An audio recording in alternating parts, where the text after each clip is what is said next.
Good evening and welcome to The Journey Home. I'm Marcus Grodi, your host for this program. As I've said many times, it's a great privilege to be able to come into your homes, an invitation that EWTN has given me for many years to introduce to you men and women who, led by the Holy Spirit, were awakened to a deeper relationship with Jesus Christ in His church. And it's a different journey. Every week, The Journey Home features people coming from different backgrounds. And often, as tonight, our guest was originally Catholic and then left for a variety of reasons and then has, by the grace of God, come home. She's here to share her story. Leslie Blackwell. For want of a better word, we use the word Revert. She's come back. So Leslie, first, welcome to the Journey Home program. It is a pleasure to be with you, Marcus. And the audience will learn in a little bit that you're not unfamiliar to this setting. It's been a bit of time, but yeah, my early career was in the broadcasting business. That's right. Well, it's good to have you back under the lights and the camera, which is kind of fun to do, especially when it's this kind of an opportunity in which you're able to open up and talk about what the Lord has done in your life. You don't always get that on the other kinds of networks that maybe you were involved with before. Are you kidding? I can remember as a producer, I wasn't allowed to have anyone, religious on the show. We really had to screen those, and that's 30 years ago. Yeah, I mean, that's like people who write fiction novels but aren't allowed to include any spirituality. Yeah. So is that real life? If there really isn't a vertical element to life, it's only the horizontal, is it real life? So what you're saying is that there's an entire media network running across the country that wants to portray life without the reality of the vertical, only the horizontal. Exactly. It doesn't make sense, It doesn't make sense at all. And it doesn't convey real life, which is what shaped our world and shaped our young people, shaped our culture. But then that's another program, isn't it? We might get there later. I was going to say, it might be a part of mine today, actually. That's right. Well, let me get out of the way as soon as I can and invite you, if you would, give us a glimpse of your journey. Well, golly, let me preface everything by saying I am a work in progress. I am under construction. We all do. And I want to rename your show called The Bumpy Journey Home. But no, Marcus, I was raised Catholic in the Washington, D.C. suburbs in Maryland, Rockville, Bethesda area. Yeah. And I've got a sister and sister-in-law, brother-in-law in Kensington, so I know the area well. I went to Holy Cross Academy in Kensington, Maryland. Is that right? How about that? It is a small world. And it was a small world back then, back in the 60s and 70s. The Catholic community, especially I think in the bigger cities, we were all identified by what parish you went to. And I loved all things Catholic. I can remember as a little girl, the nuns. I loved the nuns. We had one particular nun that taught us how to play sports. And she'd take her habit and, get out there and play dodgeball with us. And she was just such an influence in my life. I loved the priests. Back then, it was very important that we cover our heads when you go into church and learn how to pray, to just cross your hands just so. Just like that. And I'm the baby of 5 girls, Marcus. And when you had to cover your head, one of the things... All girls? All girls. In the family. Oh, and my boy. dad was a pro football player in Washington with the Redskins. And here he has 5 girls. It was just, it was kind of... there was a lot of fun, I must admit. But so we would... one of my earliest memories was Sunday Masses.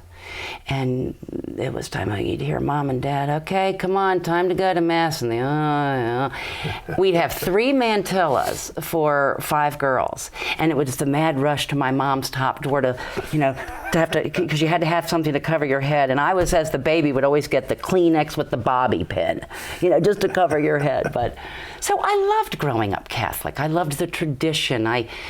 But I have to admit, I didn't understand it. Yeah. There were seeds sown, there was a foundation, but I didn't understand my faith. I knew God existed. But you got the culture. Yes, the tradition. The culture, yeah. But it was, I kind of felt like you were Catholic because you were Catholic because you were Catholic. And there was no, and I don't know if it was that at that time so much was changing, the culture. Remember Vatican II was happening, that had just happened. You had I mean, moral relativism was just creeping in. We had you would have had the changes at the local parish too, from Latin into English. All of that. English. Right after Vatican II, I can remember priests leaving, nuns leaving, everything. Look at the civil rights movement, especially in D.C. I can remember the civil rights movement. You had contraception, legalization of abortion. What else was happening? Vietnam. Woodstock, sex and drugs and rock and roll. So all of these influences were really, I think, rocking the foundation, and they were much more appealing.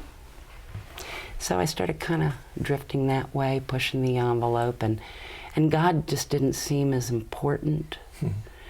And of course, then off to college, which, wow, 1976, the bicentennial year, and that. Well. I can remember watching the Beach Boys down at the mall. Now where I go and march for life, but there were millions of people there years ago. And did you go to college in D.C.? Or? No, I went to a small little college in North Carolina. And I know you're a basketball player. We were talking a little bit. Well, I went to play basketball and to be a nurse. Because everyone said you'd be a good nurse. Okay, well, I'm going to go. And I get down to this little small, and it was a Methodist college.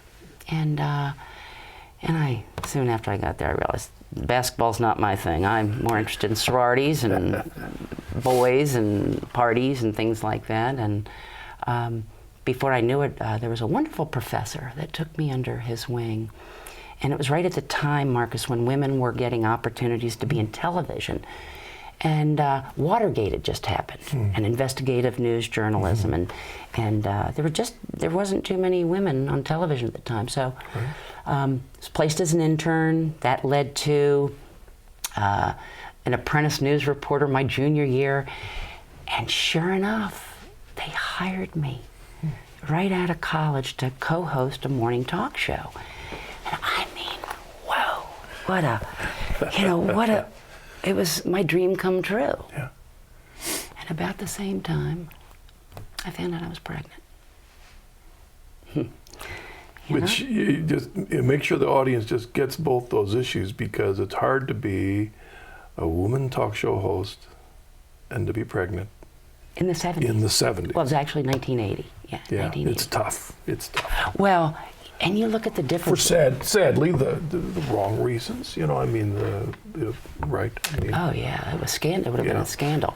You didn't have unwed mothers on television at that time, and and you look at what's happening today.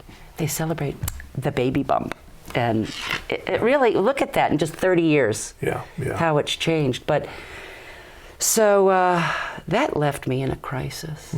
Oh my golly, I got a job, the job of my life. I mean, and I got to get rid of this inconvenience. This is standing in my way. What year?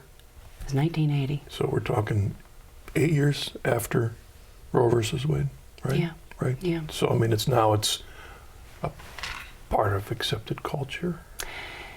Well, it was still, I think abortion is one of those things that's still so secretive. Yeah. That's part of the problem, is that because it carries so much shame, that you keep it buried in your heart. And that's what happened. I can remember my roommate driving me, and came home, but get rid of this because I've got a career to get to. And that's much more important than this inconvenient life growing inside my womb. And, the Planned Parenthood or the clinic, I can't even remember because it is a blur. But there was no one there to stop you once you got to the clinic? No. And I think, when you walk into these clinics, it's gray. Nobody's looking at each other. Marcus, everyone's eyes are down. You're humiliated. You're scared. It's all a secret because, this is my big secret. Who am I going to tell? And even if something happened, you can't say anything. You've got a roommate. You've got maybe another friend, the father, and that's it. So it's this little secret. So went on and... So went back to the TV career, and so as far as the TV career and online, everything didn't skip a beat during this thing. No, you just go. I went and had. As far as they were concerned, they never knew. No, they never knew. But I got that. I was in television and Yeah, there you go. did the TV show. And as I've learned, like most people that have experienced abortion, I was a textbook case. I never connected the dots until after I've had my healing. But I became pregnant once again. This is what happens. Oh. And, I can remember telling God in that first experience, oh, if you get me out of this situation, I'm yours. I'll do anything you say. Just get me out of this bad situation. And there I was, less than 2 years later. But the stakes were higher because now I was in TV. People knew me. I was kind of a recognized local celebrity, if you will, and not like you can just walk into an abortion clinic. So I can remember having to kind of keep that one hush-hush. The bottom line is I had no idea the profound impact that was going to have on my life. How it separated me from God. And can I ask what's happened in your conscience during those times?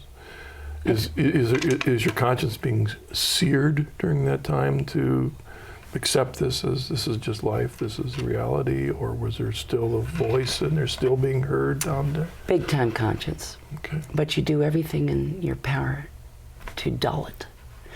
And this is probably a good time to explain some of the destructive behaviors that I got into as a result. When I went off to college, which I often say is kind of a breeding ground for bad behavior. You're the first time on your own, you're going to push the limits. And I discovered marijuana.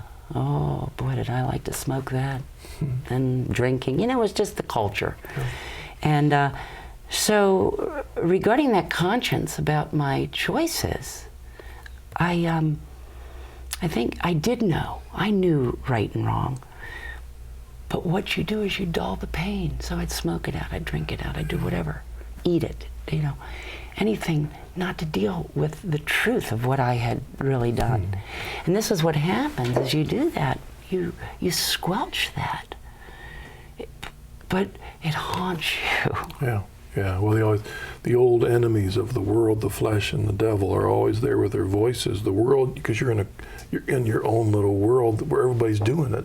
So that voice is just encouraging you to do it. And then the flesh, well, that's your own. You're getting used to it. You're wanting it. You got to make these choices. And then the devil doesn't exist. Oh no, he doesn't exist. Are you so kidding? you put that voice aside. Our guest tonight is Leslie Blackwell, especially for those of you listening on radio. And what I particularly like about hearing your journey, Leslie, is also the pressure that's there from the culture during that time period. Your right to choose for what's good for you and your career, but also the pressure that was there when you're on camera and you have the particular unique job of being a woman on camera, a woman in the news, a woman in the public, and what that does to change you as a person. You're in front of a camera. Yeah. That's like we're doing this, it's you and me and a cameraman, but there are other people watching, and that starts to change you, doesn't it, during that time? Oh, yes, it does. You kind of become people start looking at you as a celebrity, and you start believing that you're pretty special. You get all the perks. I can remember doing interviews, and after you do the interview, all of a sudden packages would arrive. Thank you for having us on your show. You got the best tickets. Everyone wanted you at their function. So, wow. I can remember jetting off to Hollywood, getting to interview stars and celebrities, and this was so exciting. I'm in my early 20s. What a career. Wow. But the more and more I went that way, though, Marcus, the more and more my Catholic faith, just after college, then career, it was pretty much done. I don't even think I was going to Mass other than Christmas and Easter. Yeah. That was about it, or a funeral or a wedding. And you could even see then how as that's increasing and that's feeding you and feeding that, then the second pregnancy is even more of a justification that, I'm not going to let that destroy this great stuff that I'm getting. Absolutely. And isn't it interesting that it was career that made me kill my babies? And yet, after that experience, I was broken. I didn't know. I'd never connected the dots. I didn't know, why was I feeling so unworthy? What was this promiscuous behavior? More and more self-destructive and sabotaging behavior of myself. Because down deep, I hated myself of what I had done, but I didn't understand it. And all I wanted to do, get me out of here. I'd had it. Get me out of here. I want to go home. And I remember quitting my job. Oh. How many people quit their talk shows? That's a tough one. That's a tough one when you have the public influence. You have it for good, and it's tough to say, I've had enough of it. Yeah. I couldn't. I needed security. I wanted to go back home, and that's what I did. I went back to the D.C. area, and I loved it because my sisters were having children, and I could be there with them. I'd been gone 4 years in college and then almost 3 years in TV, and so I really wanted to go home. But I think I gave up my career as a result of what I had done. Mm-hmm. That just kind of came to an understanding in my heart recently. But so I moved to Richmond. 2 years later, I'm in Richmond, Virginia, back in TV, hosting the Good Morning Virginia show now. and that self-destructive behavior just kept. And I was more, smoking pot all the time and drinking and still single. I hadn't learned my lesson. But I thought I was having fun. I really thought I was having a lot of fun. Were there any voices in your life challenging Yes, but you shut them down. Okay. You just squelch them. It's too painful. And so, and then that's when the radical feminist started really. Because you know what I did, Marcus, is I validated those choices. Mm-hmm. Well, it's okay. It is about a woman's right to choose. So you're validating your choice. And so I really started getting more and more involved in New Age philosophy. At one point, I thought it was a woman that was God. It was the water, the air, the energy. I was into self-help books and all that, but anything but the Bible, Jesus, any of that. So fast forward, I moved to Richmond. I do the show. I left there after about 2 years, and I meet my husband, late 20s. And I was pretty much fallen back Catholic at this point, but I was still a Catholic. And end up marrying my husband, who was a divorced Episcopalian. And I just assumed that the Catholic Church would be right there, at my wedding. Well, oh no, I'm sorry, we can't recognize your marriage. It won't be valid in the Catholic Church. Well, oh, that angered me. How dare you? Because I thought I was pretty special as that TV person. You telling me? And I'm just curious. So they said we couldn't marry him because he was divorced Episcopalian. Did those little abortions ever come up on the sheet? No. Are you kidding? Mm-mm. Because really, I had not been to Mass. I didn't have a Catholic church there was a home. I didn't have a priest that I could go. I wasn't close to anybody. I was hardly going to church. So, then I just expect them to be at my wedding. So now I get it. Back then, what did I do? I just be gone. And I started a hatred for the Catholic Church. I really did. It was almost like being St. Paul. Remember, he persecuted and then was knocked off his horse. Why are you persecuting us? And that's really what happened. I hated the Catholic Church. And so that started as I got married and started raising kids, kind of hung up my shingle, started producing videos for companies, doing PR and marketing, and doing some producing for the networks as a field producer, and just kind of juggling motherhood and, loving life. Life was good. But something haunted me. The Episcopal Church wasn't fulfilling what I needed. I loved it for about 10 years, was running the church school, all that Sunday school, all that. So you had gotten involved at least in the Episcopalian faith. Yes, All I've right. always loved God, and I've always been a seeker. Okay.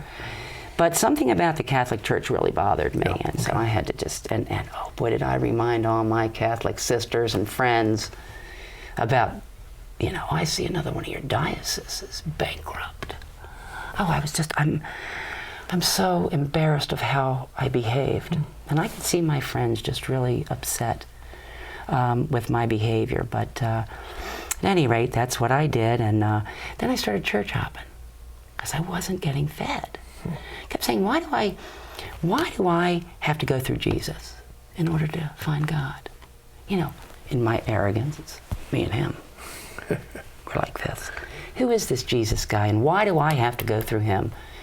So I would go to, I can remember going to Assemblies of God, Quaker, Unitarian, Methodist, Baptist, Presbyterian. I went to them all, and maybe it was that journalistic background that I needed to see what was out there, what were the differences. And it was just empty. It was just empty. And I begged, please show me who Jesus is. And it all kind of culminated about 7 years ago, 7 years ago. And I had a powerful conversion. Watch out for what you ask for. Right. And I kind of clawed my way back to the Catholic Church, kicking and screaming. What began the journey? I mean, was it was your husband in it all? Was he practicing? We'd go to the Episcopal Church. I was off, and I was taking the kids, kind of, hey, let's go to the church, the theater church. Really? Big mega churches, they make it fun. Yeah. They make it exciting. Let's go there. And so I'd kind of each week go to different places, and sometimes I'd bring them. And but, I just knew that there was something more. I knew there was something more, but I always say, if you don't humble yourself, the good Lord will gladly do it. And it usually means a lot of suffering and pain. And that's what happened. Back in 2007, I lost my dad. And Marcus, as you said, he was a professional football player. But he was so much more than that. He was just an incredible man. He was a fantastic father. He was a beautiful, handsome man. He was the father for so many of us daughters, friends who didn't have a dad. He was just that great guy. He was the glue to our family. And it was a pretty gut-wrenching death, watching him suffer so much.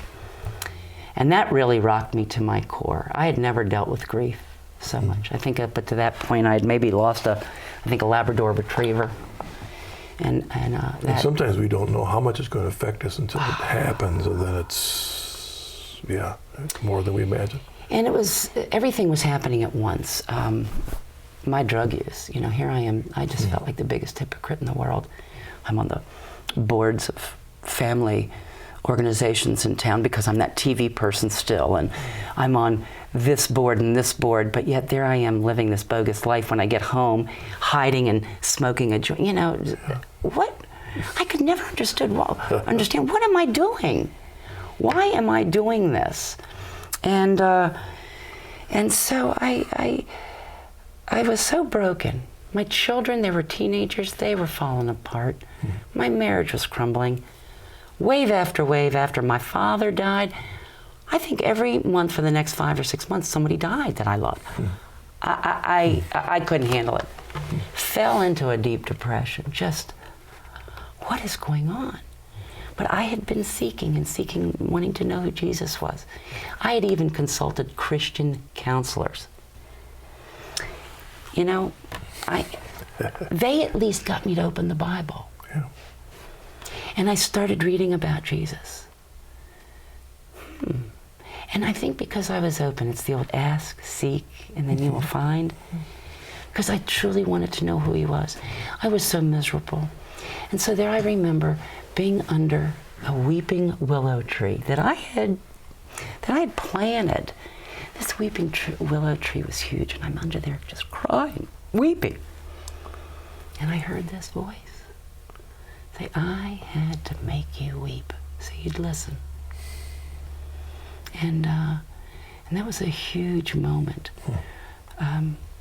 But something very interesting that happened, the person that was really responsible for that conversion, it's amazing how the Holy Spirit works, isn't it?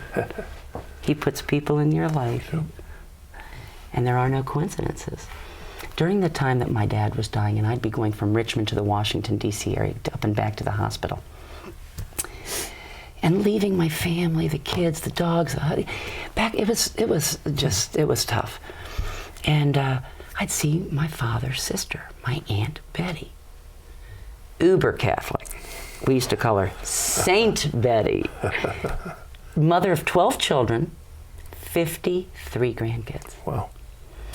And I'd see her throughout the time, and she'd be at the hospital. Has he had his last breath? Has he been prayed over? And I can remember just with my disdain for the Catholic Church going, oh, geez, just get her out of here. I can't believe. But she'd bring footballs for my dad to autograph, knowing that he was going to die, for her grandchildren. She was just an incredible woman. And I loved her as a child. I used to love visiting that household with all those kids. And she said, Leslie, we don't really know each other. And, I am going to write a book called The Family That Trusted God. And I would love you to help me with it. I understand that you've had a little experience in publishing. I said, sure. I'd be delighted to. This was all at the funeral. So about a month or two after the funeral, I was just so broken. Mm-hmm. She said, come on up to my beach house. Let's talk about this book. So I did. And I interviewed her, and I can remember saying to her, if this is going to be about the Catholic Church, no thanks, I'm not interested. And little by little, it was like a mama bird, being retaught my faith, just dropping the Catholic teaching into my mouth, and it started making sense. I told her how this grief was killing me. I cried every day for months. And she said, I told her my heart was breaking for my children. I just felt that they were making some poor choices, and the consequences were pretty bad. My marriage was crumbling. She said, Leslie, you give your children to Mary. She's the perfect mother. You give your children, you imagine her mantle enveloping them. And that set you over here for God to fill you. Mary? I'd forgotten about Mary, Marcus. See, for 20 years being away from the Catholic Church, I'd forgotten about the fullness. Our Blessed Mother, the sacraments, the saints, all those things. But I remember she'd gone to bed. We were only going to be there 2 days. 6 days later, I wasn't even out of my pajamas some morning. She was like food to a baby. I mean, she just kept sharing more and more, and I fell in love. I started going to Mass with her. And just one thing led to another. She got me to a priest. She got me to get a good confession.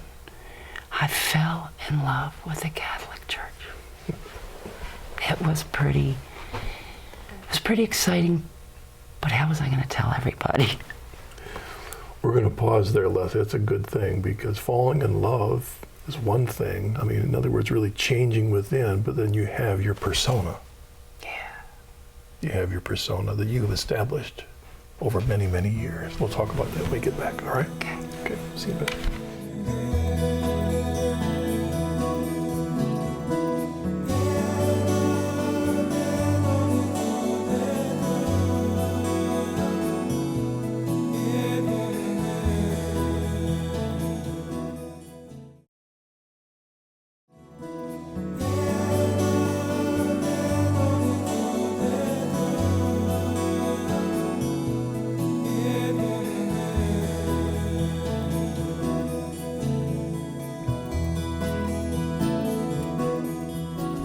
Welcome back to The Journey Home.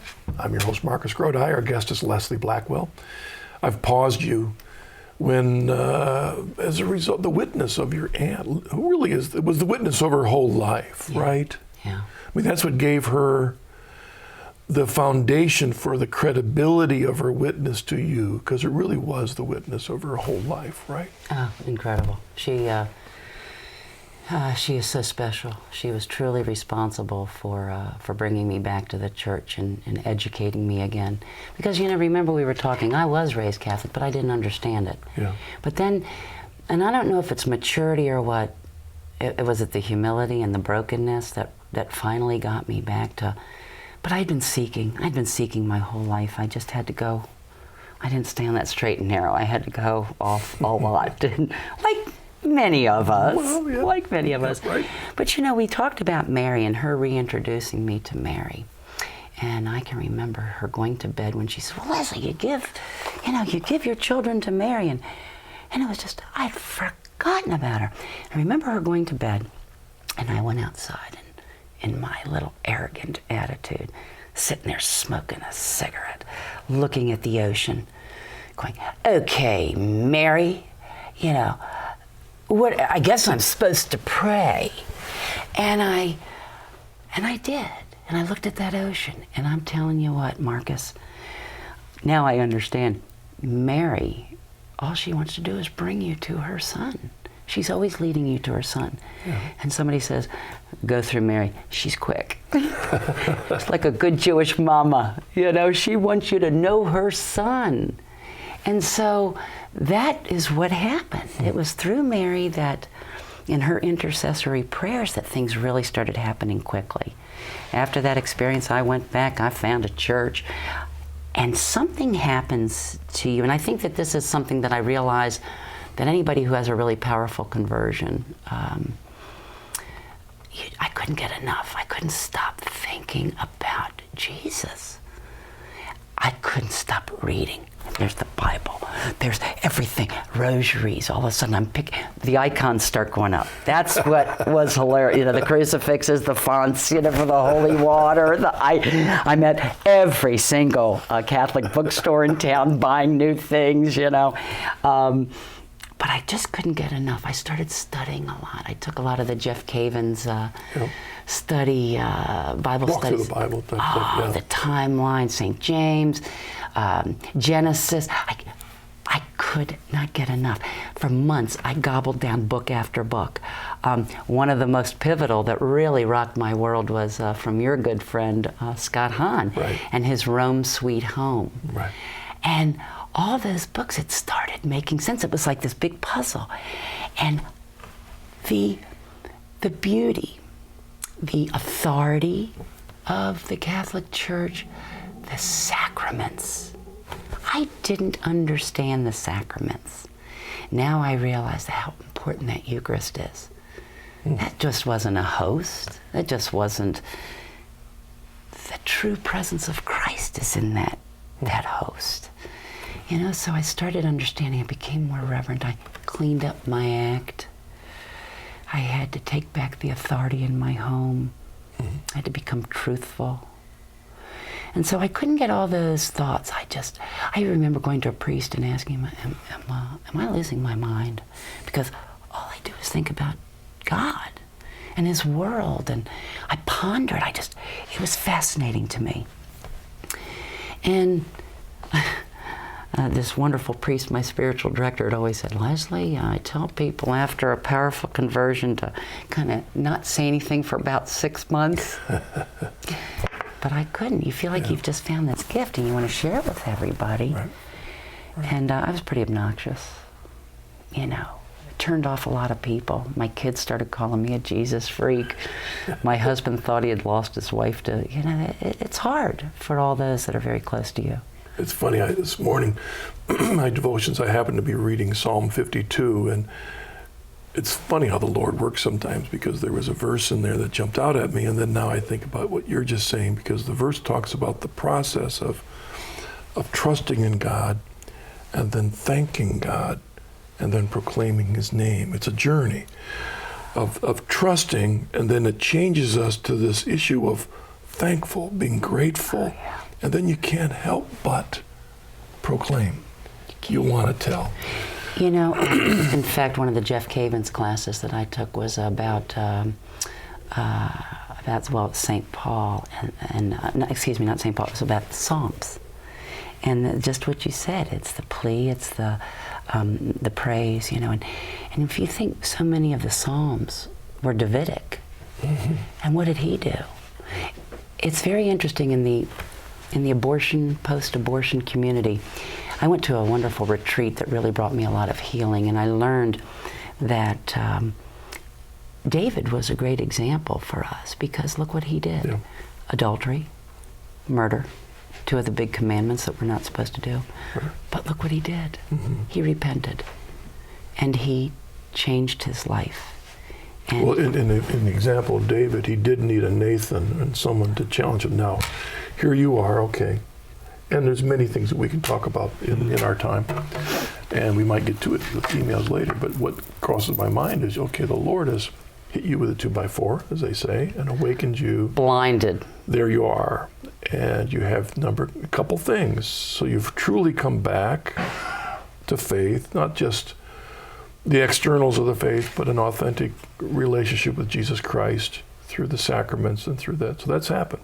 But there's two things that strike my mind: your persona and your past. Yeah. When did that awaken you to dealing both with the persona is how you're changing, how you're living, but you still got those things in the past. Well, Catholic teaching started explaining what humility was. Weakness. Through the weakness and your humility do you grow. Only through your adversities do you grow. The more and more I read the Bible and more stories, you see, how you have to be humbled. I started reading the Litany of Humility a lot. Oh, Isn't that great wonderful? prayer. Everyone out there, if you haven't prayed it yet, it's on my desktop. Yeah, right there. yeah, a litany of you, because you got to bring yourself down. And going from that big, huge personality that I was, and I talked with the priest, he said, Leslie, that's your temperament. You're going to be enthusiastic. And sometimes it can be rough and hurtful. But it is what it is. And it is actually a God-given talent. So I'm not going to apologize for that. Right. But I have had to learn to quiet myself down. Learn to be more humble, giving, not that egotistical, self-pleasure seeking person, and so it's been a process. And as I said at the beginning, I'm a work in progress. But I had a moment, and it was April 23rd, 2008. This was all after I had been with my Aunt Betty. Started coming back, clawing my way back to the Catholic Church, getting right with it, finding a parish and all that. And it was that night under the weeping willow tree that I heard this voice, loud and clear. It said, I am the creator of life. I am the seed. You start, okay, am I losing it? Did I just hear that? What? I am the creator of life. And Marcus, it took me just a flash second to realize, oh no. I killed 2 of your innocent little lives. Oh, I'm so sorry. So you would ask me when I had to deal with my past. That moment, I realized as I was walking with Christ, I had to be truthful. I had to deal with the drugs, the over medicating, all the self-destructive. At that point, I think I was hitting 250, 300 pounds too. Let my body go. I didn't care. I was broken. And it was that, at that moment, I realized, oh my gosh, I gotta be truthful. And then there was a process there.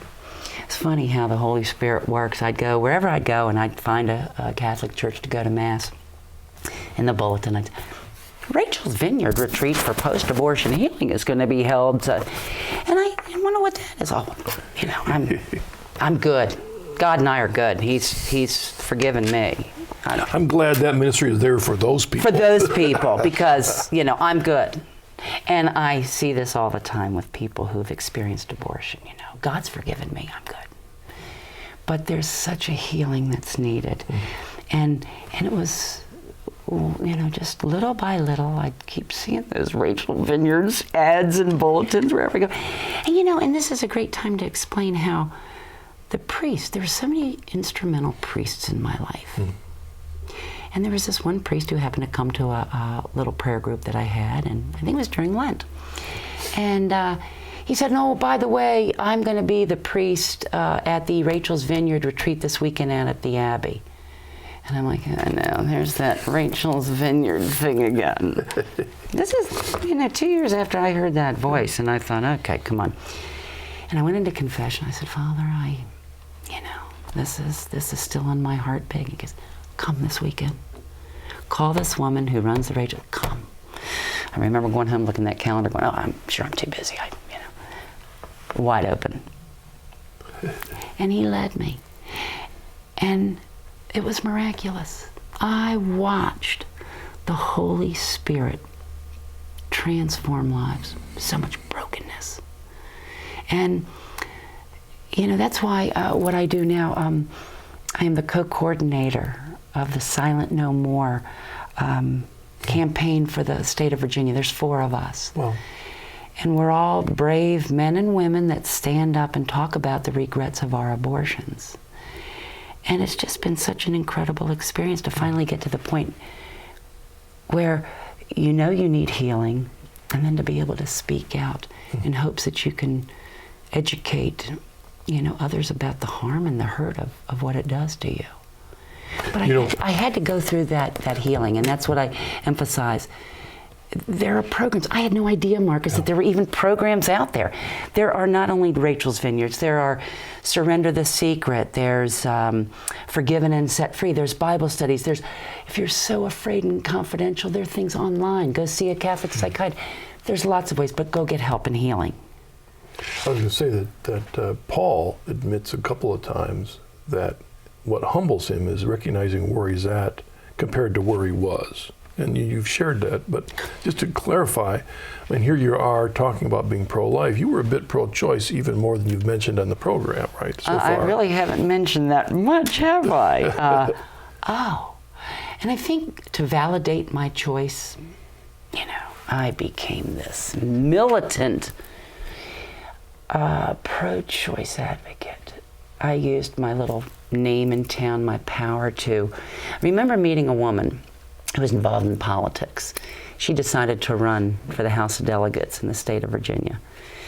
And I helped her. I was kind of like her volunteer media advisor. And we're going to get there, and it was all about abortion, even though she was a conservative.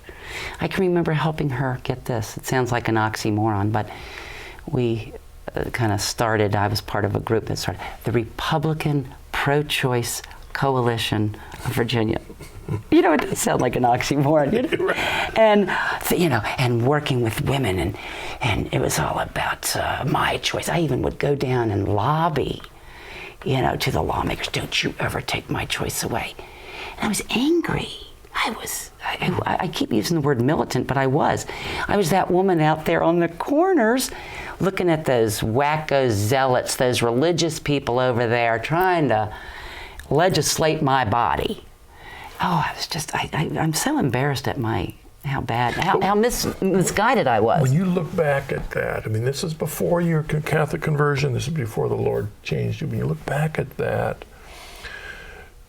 and you look at your motives, was it because you really you thought it was the best thing to do for women, or was it because you thought it was the best thing to do for you? Both, probably. I still, again, after healing and getting clean and really, I understand so much more. Yeah. But I really do think that I was standing up for women. I'm from all sisters. I went to all girls Catholic schools. So it's all about women. Women, that feminism. I had become a radical feminist too. Who needs a guy?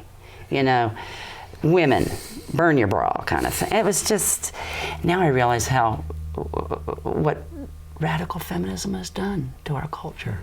It really hasn't served us women very well. We've hurt our men, we've hurt our marriages. Yeah, men have really had, and I think men my age, gone through this period that we're talking about.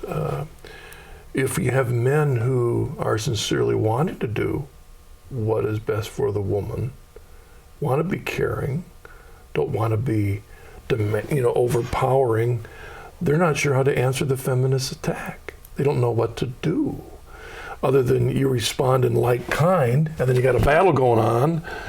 But usually, okay, all right, what do you want? And then it's, how do you stand up to? I think we demasculated our men. The way in which it's supposed to work is the man is to be the spiritual head of the home, and the woman is to be the heart of the home, and they're to work together. But I use this as an example. What happened is radical feminism took over.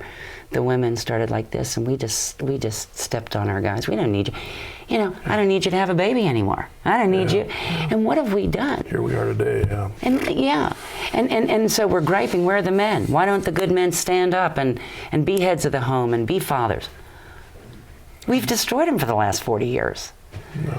And so, that was something that was kind of difficult to Which is good to swallow. see the men's groups rising up, Yes. the communities. That's one of the best things that we see, as well as the women's support groups to help women have the freedom to be what Christ wants them to be. I mean, women need that support too, to be free to choose pro-life, to be freedom to choose to be like Christ. But look at what we did to motherhood and womanhood. We dummied it down. I can remember going to, to parties and everything. And what do?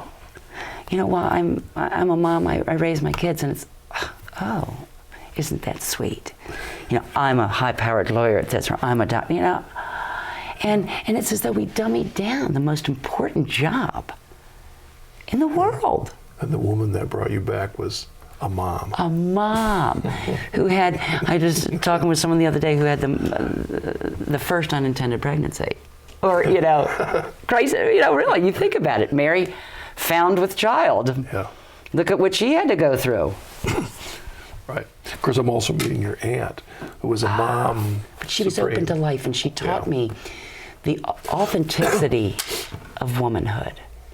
And she's a big fan of Dr. Alice von Hildebrand, who has written a book about that very subject. And as I started pondering, God makes us very different for a reason, Marcus.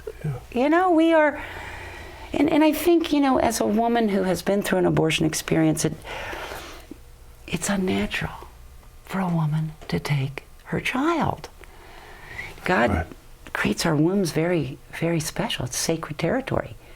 And so when a woman has either had a miscarriage or she elects to abort her child, something happens. You're hollowed out.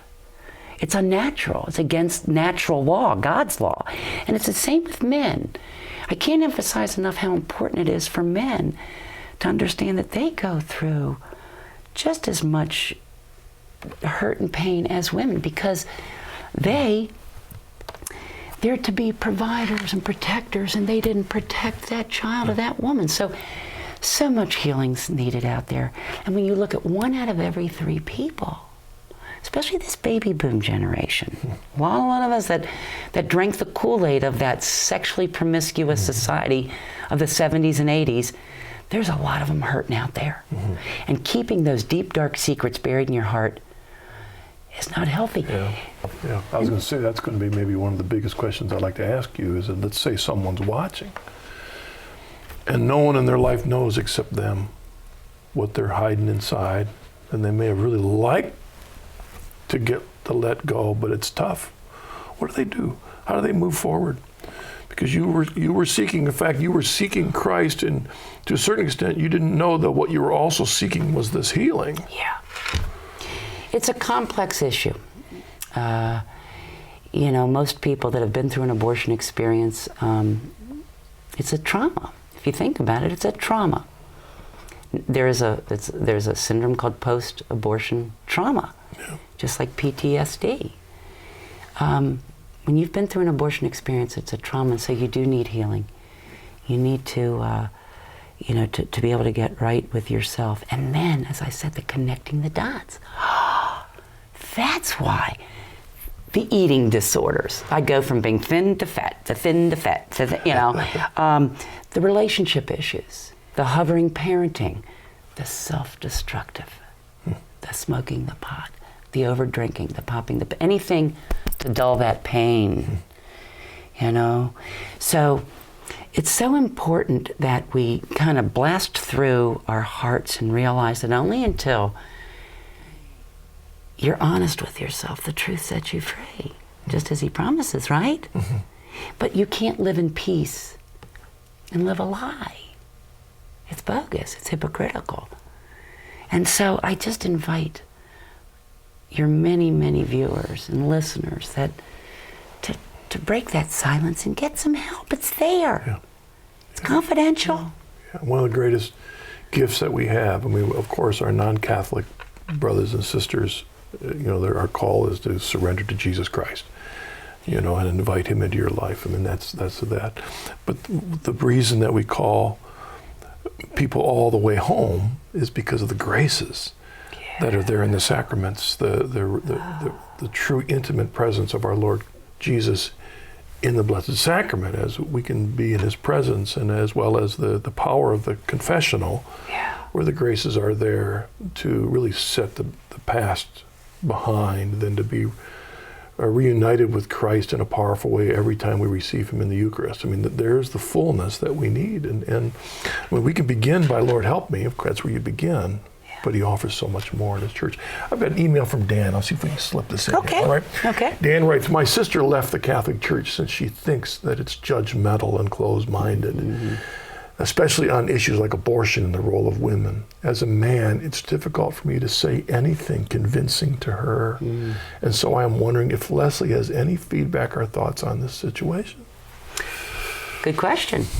You know, I think that we have a tendency to be judgmental, and there's a lot of condemnation for those people, especially in the pro-life community, I've found.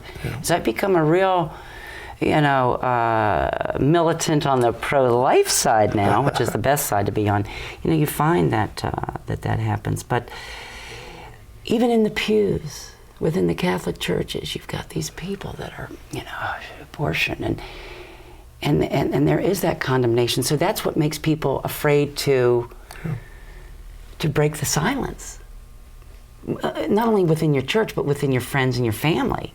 That's why it's shrouded in secrecy. You don't want anyone to know about this hard thing. You've killed your child. So doesn't it make sense that you just squelch it? Yeah, and I've interviewed many people who admitted that one of the reasons that their family at some point in the past had left the Catholic Church is because there had been a divorce in the family, and the people were treated by the local Catholic community as if they were the untouchables now, and it felt a great rejection. And often that's because the Catholic community doesn't know how to deal with divorced or separated, or if they find out a woman had an abortion. Now, she's what against... do we do? What do we do? What do we do? We're just not sure what to do. But look at the millions. I mean, if you look just at the numbers, close to 60 million since Roe versus Wade in the last 41 years, multiply that by 2. You're looking at 120 million people. And that's probably an underestimate that need help. And if we're going to constantly be judged and condemned, how can they come to get out of that darkness and get some light? So we've got to be kinder and loving. Jesus forgave me. Why can't you? Yeah, Jesus said, come to me, right? All you weak and heavy laden. The church is his body. Yes. So when we bring him to Catholic Church, we're bringing him to Jesus. So that's where they need to be. We need to make sure those doors are open. We do need some education so we understand how to. I think people are maybe nervous. I don't want to act like it didn't matter. So they're nervous about being too. So we need to have opportunities, like you said, Rachel's Vineyard and other opportunities for people to experience healing, as well as the confessional. And I think that's where, I took it a step further. When I was ready to speak out, and it's as though it's kind of like the parable of the talents.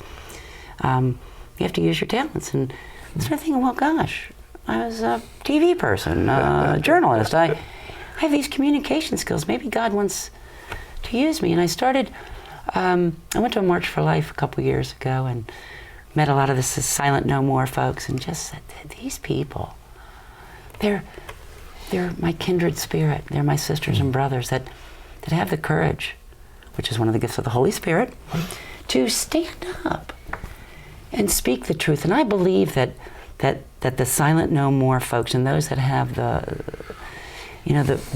bravery to stand up and speak about their regrets, I think it's going to really have an impact on the millions and millions of people out there that are suffering in silence.